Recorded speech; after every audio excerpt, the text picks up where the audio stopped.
দীর্ঘদিন সংস্কার না হওয়ায় চলাচলের অনুপযোগী হয়ে পড়েছে হবিগঞ্জের ইকরামপুর এলাকার প্রায় ১৬ কিলোমিটার সড়ক।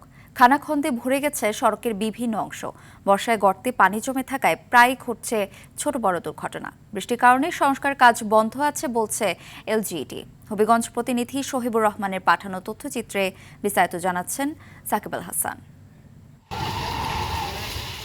হবিগঞ্জ ইকরামপুর সুজাতপুর সড়কের প্রায় ১৬ কিলোমিটার সড়কের এমনই বেহাল দশা। সড়কের কার্পেটিং উঠে গিয়ে তৈরি হয়েছে এসব গর্ত।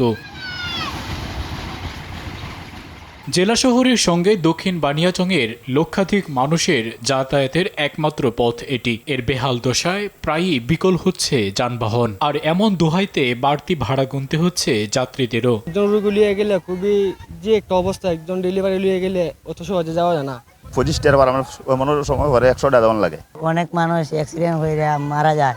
এদিন উল্লাফেসের মানুষ মরে গেছে, একজন মহিলা। বৃষ্টির কারণে সংস্কার কাজ বন্ধ রয়েছে বলছেন এলজিইডির এই কর্মকর্তা। দুর্ভোগ লাঘবে দ্রুত সড়কটি সংস্কারের দাবি এলাকাবাসীর। কাজটি বর্তমানে বন্ধ রয়েছে কারণ বৃষ্টিপাতের সময় কার্পেটিং কাজ করা সম্ভব হয় না। ল্যাবের লোকজন সার্বক্ষণিক তৎপরতা আছে।